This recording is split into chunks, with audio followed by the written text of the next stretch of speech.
இப்போ grand mass குக்கிங்கில் இன்னும் ஒரு ட்ரெடிஷ்னல் ஐட்டம் செய்ய போகிறோம்.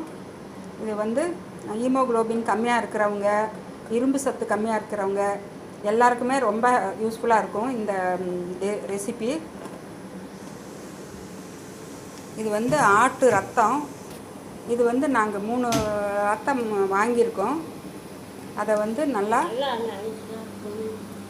நல்லா கை வச்சு பிசைஞ்சு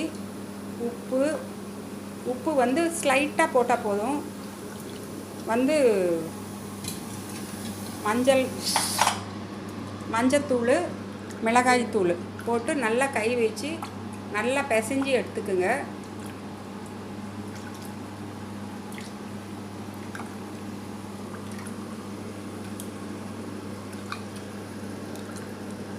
வாங்கிட்டு வந்து முதல்ல ஒரு தடவை தண்ணியில் ஒரு தடவை போட்டு கழுவி எடுத்துடுங்க. அது அப்படியே கேக் மாதிரி தான் இருக்கும், ரத்தம் உறைஞ்சி. அதுக்கப்புறம் இது மாதிரி கழுவி எடுத்து நல்லா கை வச்சு நல்லா பிசைஞ்சு எடுத்துக்குங்க. மஞ்சத்தூள், மிளகாய்த்தூள் போட்டு எவ்வளோ தூரம் உடைக்க முடியுமோ அந்த அளவுக்கு உடைச்சி எடுத்துக்குங்க. நாங்கள் இப்போ வந்து இந்த ரத்த பொரியல் செய்கிறதுக்கு ஸ்டார்ட் பண்ண போகிறோம்.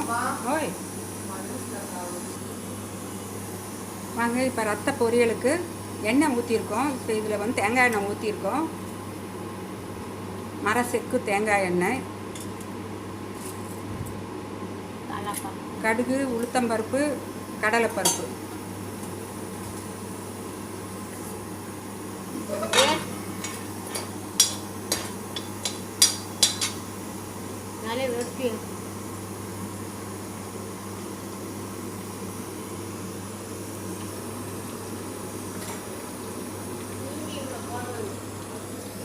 பச்சை மிளகா, ஒரு மிளகா, ஒரு வெங்காயம், இஞ்சி. ரத்த பொரியலுக்கு தேவையான பொருட்கள் பாருங்கள். இஞ்சி பூண்டு பேஸ்ட்டு இவ்வளவு, ஒரு ஸ்பூன் அளவுக்கு. ஒரு பெரிய வெங்காயம் பொடியாக நறுக்குனது, ஒரு பச்சை மிளகா ஒன்று. காரத்துக்கு தகுந்த மாதிரி நீங்கள் ஆட் பண்ணிக்கலாம் பச்சை மிளகாயை.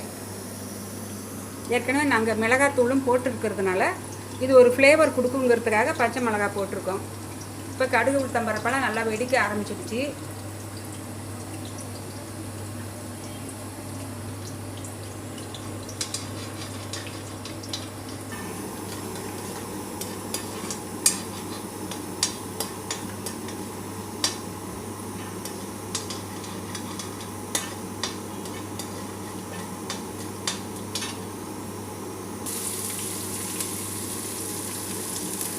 கடுகு, உளுத்தம்பருப்பு நல்லா கலர் மாதிரி பொன் கலர் வந்ததும் இப்போ வெங்காயம், பச்சை மிளகாய், கறிவேப்பிலை, இஞ்சி பூண்டு பேஸ்ட் எல்லாமே போட்டிருக்கோம். போட்டு நல்லா வதக்கி விடுங்க. அந்த இஞ்சி பூண்டு பச்சை வாடனை போகிற வரைக்கும், பச்சை வாசம் போகிற வரைக்கும் நீங்கள் வதக்கணும். அந்த வாசம் போகிறதுக்கு முன்னாடி நீங்கள் போட்டிங்கன்னா அது வேறு மாதிரி இருக்கும் டேஸ்ட்டு. அதனால் இஞ்சி பூண்டு வாசனை போன அப்புறம் நீங்கள் அந்த எண்ணெயில் நல்லா வெந்த அப்புறம் நீங்கள் அந்த இதை பிசைஞ்சு வச்சுருக்கிறத போடணும். முட்டை பொரியல் மாதிரியே தான், ஆனால் இது வந்து ரொம்ப ஹெல்த்தி டிஷ், பழங்காலத்து ட்ரெடிஷ்னல் டிஷ்ஷு. நம்ம பாட்டி அம்மாலாம் இருக்கிறப்ப வீட்டில் வந்து மாப்பிள்ளை வந்தாலும் சரி, கெஸ்ட்டுங்க வந்தாலும் சரி, இது இருக்கும் ஒரு சைட் டிஷ்ஷாக இலையில். ரொம்ப ஈஸி மெத்தடு, ஆனால் ரொம்ப ரொம்ப ஹெல்த்தி. ஹீமோக்ளோபின் கம்மியாக இருக்கிறவங்க, இரும்பு சத்து கம்மியாக இருக்கிறவங்க எல்லாருமே இது சாப்பிட்லாம். இப்போ பாருங்கள், அந்த ரத்தம் கழுவி பிசைஞ்சு வச்சுருக்கிற ரத்தத்தை கொட்டுறோம்.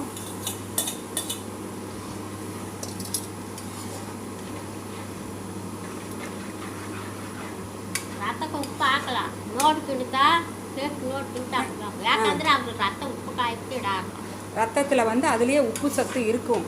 அதனால் நீங்கள் வந்து சும்மா ஸ்லைட்டாக ஸ்ப்ரிங்கிள் பண்ணால் போதும். டேஸ்ட் பார்த்துட்டு தேவைன்னா மட்டும் மறுபடியும் நீங்கள் உங்களுக்கு உப்பு இன்னும் கொஞ்சம் வேணும்னு நினச்சிங்கன்னா கொஞ்சம் போட்டுக்கோங்க. ஏன்னா நிறையா நம்ம முட்டை பொரியலுக்கு போடுற மாதிரி அளவாக போடணும்னு நினச்சி நீங்கள் போட்டுட போகிறீங்க. ரத்தத்துலேயே உப்பு சத்து இருக்குது.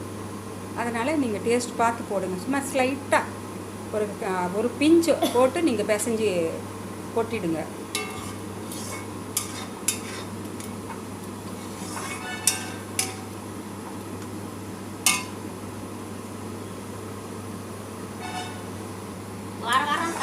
பாருங்கள் இப்போ நல்லா கொதித்து வெந்துக்கிட்டு இருக்கு.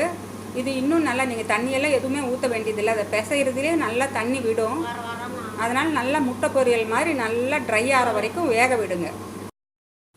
பாருங்கள் இப்போ அந்த ரத்த பொரியலுக்கு கொஞ்சம் ஒரு 2 டேபிள் ஸ்பூன் அளவுக்கு துருவின தேங்காய் போட்டிருக்கோம். இப்போ நல்லா ட்ரை ஆகிடுச்சு. நல்லா டேஸ்ட்டும் நல்லா எல்லாம் உப்பு எல்லாமே கரெக்டாக இருக்குது. லேசாக ஒரு பிஞ்ச் உப்பு தான் போட்டோம்.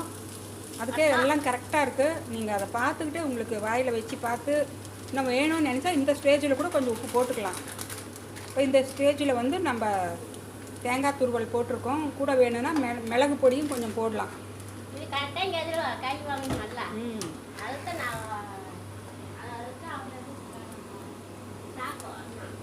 கொஞ்சம் மிளகு பொடி போட்டு பாருங்கள். இப்போ இது வந்து நல்லா ரெடி ஆகிடுச்சு. யம்மியான சூப்பரான ரத்த பொரியல் ரெடி. கிராண்ட்மாஸ் குக்கிங்கில் ட்ரெடிஷ்னல் பாகங்களாக வரும். எல்லோரும் பாருங்கள். ஈஸி ஐட்டம் தான் நான் வந்து செய்வேன். நீங்களும் பாருங்கள். பார்த்து நல்லா சாப்பிட்டு ஹெல்த்தியாக நல்லா இருக்கணும்னு சொல்லி நான் கேட்குறேன். எல்லாருமே செஞ்சு சாப்பிடுங்க. வணக்கம்.